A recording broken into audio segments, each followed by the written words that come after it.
I grew up in a house of disappearing children. I want you to know this. I need you to see how the infants spun through my world like carousel horses, fretful and untamed. For 13 days, they would squall in their cradles and coo in my mother's arms. And on the 14th day, the caseworker would click through the front door on her scuffed black pumps, sling the baby across the padded shoulder of her blazer, and crunch back down the crushed shell driveway to her car. My mother and I would watch from behind the screened windows of the porch, the sea breeze ribboning through our limp hair, our elbows hoisted in a paltry imitation of a wave. The gulls pinwheeled overhead, and I imagined that I heard in their high-pitched, anguished cries an echo of the emotions that I did not yet have the words to express. The next month, a new infant would be swaddled and delivered to our door, and the carousel would careen around again. I've tried to remember how this situation was first explained to me.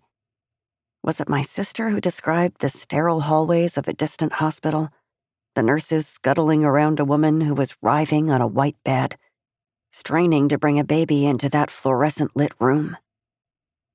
While I didn't know what it meant to be in labor, somehow I came to understand that the infants who flitted through our lives possessed not one mother, but two.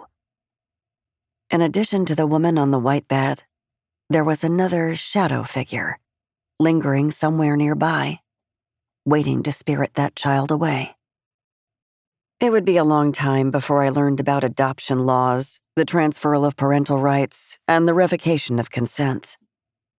Back then, between the ages of 6 and 9, all I knew was that I adored those strangers' babies.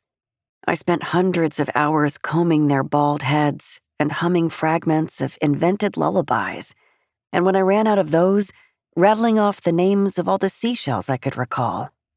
Coquinas, augurs, olives, whelks. I celebrated whenever a new infant arrived, and I sobbed each time one of them left us. And I swore that when I was finally old enough to have a baby of my own, I'd never, ever let her go. Do you see what I mean? To figure out where I went wrong, I must tunnel back to the source. When I turned 18, I left the Carolina coast and drove 3 hours inland, through woods so lush that the emerald arms of branches wrapped around the highway. My second year in college, at a red brick state university that towered over a town of bungalows and barbecues, I declared myself an English major. I made friends out of novels, and I wrote long-winded essays in a corner booth of the cafe near my dorm. I analyzed centuries-old poems with the furious patience of a detective assigned to a cold case, scanning line after line while patrons nearby clinked their pint glasses together or dipped their sweet potato fries into bowls of lightly garliced mayo. It was during my final year, and a course on the history of the English language, that I became hooked on etymologies.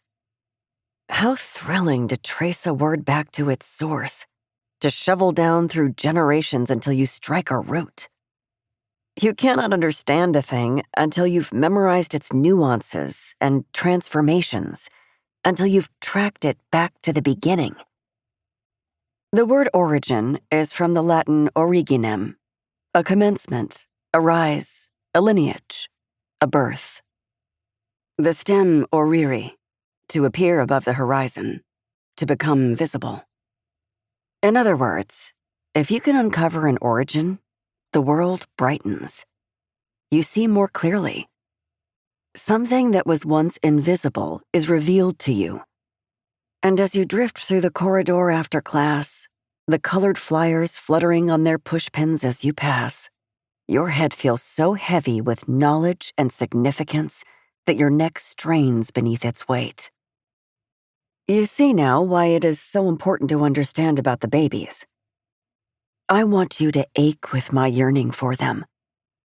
I want you to feel in your open palms, your empty arms, my hunger for a child of my own, and my fear, even then, that if I loved her too much, she would be taken from me.